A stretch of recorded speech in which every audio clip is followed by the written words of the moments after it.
सतोमा जवानी आके खाई, घर वालों ने शादी रचाई, घर से नारी की जोड़ी मिलाई, बच्ची बच्चा भाई खुशी मन मनाई, फिर सारे जीवन में जो कुछ करी कमाई, बस सब बच्ची बच्चे में कहीं काम नहीं आई।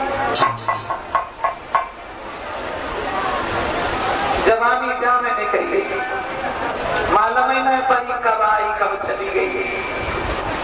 रही तो ने बड़े ढंग से रही, लेकिन गई तब पता है कि नहीं गई, चुप्पा चली गई।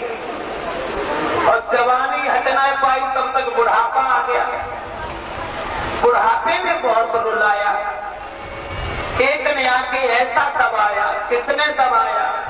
बुढ़ापे में। एक ने आके ऐसा दबाया, सिरहला मुंह पोपला बनाया, खांसी खुर्दा ने अट्टा जमाया, चलती कमर को कमान बनाया, जिन्हें पाला पनासा पढ़ाया, टूटा खटोला वो देखा। बारे बुढ़ापे देख के जवानी को इतना इठलावे मती, देख के जवानी को इतना इठलावे मती, आगे वो बुढ़ापो तो कसाले पड़ जाएंगे। और लेटत पे खटिया की पार्टी पर रहे वो हाथ, और चलत में लठिया के लाले पड़ जाएंगे, वो भी फिर जीवन में आ जाएंगे। और चले गए जैना मालम बड़ी काय को आए, और आए और चले गए, और चले गए पता ही नहीं चलो कहाँ चले गए, कोई पता ही नहीं। तो जब जाना निश्चित है तो फिर घमंड कभी काय का, अभिमान कभी नहीं करना चाहिए। और जिंदगी भर जो खतरा आता है ना, अपन शरीर पे घमंड करके या दौलत पे घमंड करके, विद्या पे घमंड करके जो पूरी दिन के खतरा आते हैं, वे मन के बाद ही इतने इठे जाते हैं जो सूने ही ना हो सकते थे, वे मन के बाद ही उठे जाते हैं। तो इतने मत इठो। आइए उसी जगह गौर करते हैं कि बूढ़े से ब्राह्मण जब लेट के सो गए, कन्हैया सोचने लगे चिट्ठी लाने वाले पंडित जी तो रास्ता में सो गए। योग माया से पंडित जी को उठवा करके द्वारिका में लिखवा दिया। पंडित जी द्वारिका में घुसे, बलराम से मिले, कहा भैया तुम लोगों में कन्हैया कौन से हैं? उन्होंने बता दिया। कन्हैया को देख के पंडित जी बहुत देर देखते रहे। कन्हैया ने सवाल कर दिया, कहा पंडित जी कहा गया है? तो ब्राह्मण ने कही है गिरधारी, सुंदर पुरुषे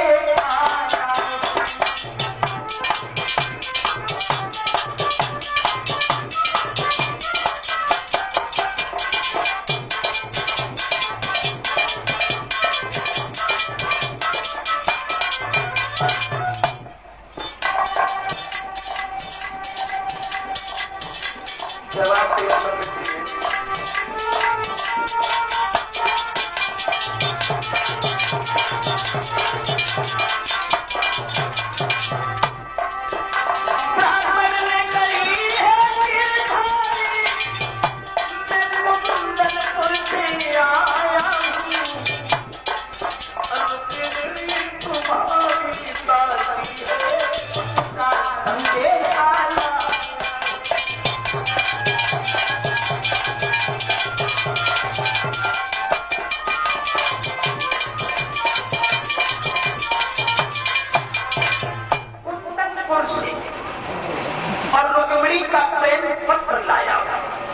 भगवान ने खत खोल के पढ़ा, क्या पंडित जी इसमें तो ससुराल का नाम लिखा है?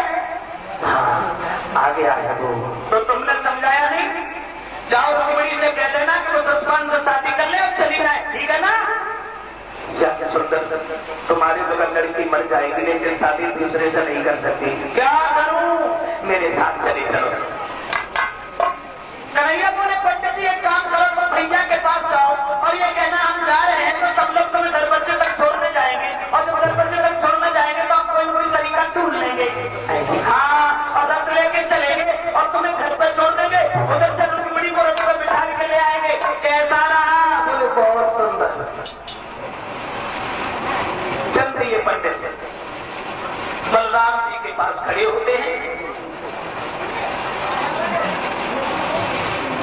और बोले भैया रुके रुके बहुत देर हो गई, अब हमें चलने दो। बलराम बोले कुछ दान, बोले बिल्कुल नहीं। चले पंडित जी, सब लोग छोड़ने के लिए पंडित जी को चले हैं। कन्हैया ने इशारा कर दिया तो पंडित जी सर पकड़ के बैठ गए, हांफने लगे, खांसने लगे। बलराम बोले क्या हुआ पंडित जी, बैठ कैसे गए? दौड़ा आता है, मिर्गी की शिकायत है, क्या हो गया? कन्हैया बोले भैया बुढ़ापा है इसलिए इससे पैदल नहीं चला जाता, तुम कहो तो पंडित जी को छोड़ दे। कुछ कोई बात नहीं, इजाजत लेके पंडित जी को छोड़ के बहुत जल्दी आना, ठीक है ना? रथ में बिठा के पंडित जी को चल देते हैं भगवान श्याम।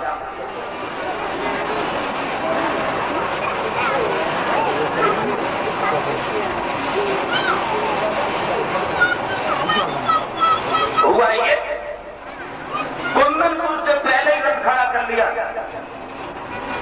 और कन्हैया बोले साहब पंडित जी ये फौज किसकी है?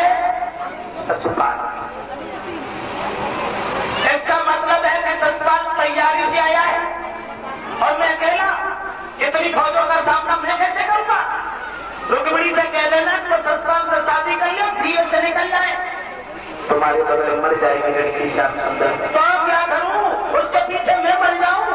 देखो ना कितनी फौज, हम अकेले। कुछ सोचो। क्या सोचे? हाँ इतना तो कर सकते हैं, अगर तुम रुक्मिणी को गांव से बाहर कहीं अकेले में मिला दो तो हम लिए जाएंगे, बात करना हम लड़ नहीं पाएंगे किसी से। पंडित जी बोले श्याम गांव से बाहर एक मंदिर है और तुम मंदिर के पास रथ लेके चलो और हम रुक्मिणी को पूजा करने के बहाने भेज देंगे मंदिर में। ठीक है ये बात सही। अब रथ मंदिर पे पहुंचाओ। पंडित जी दौड़ते हुए घर पे पहुंचे, रुक्मिणी भाग करके सामने आ गई। पंडित जी आ गए हैं श्याम सुंदर, कितने लोग हमें बुलाने आए हैं, कितने रथ आए हैं, कितने हाथी घोड़ा आए हैं, कितनी फौजें लेके आए हैं? पंडित जी बोले चुप रहा और अकेले सो सपा मरूज। हाँ पंडित जी बोले पागल है, देखा तो बताओ अच्छा लगा।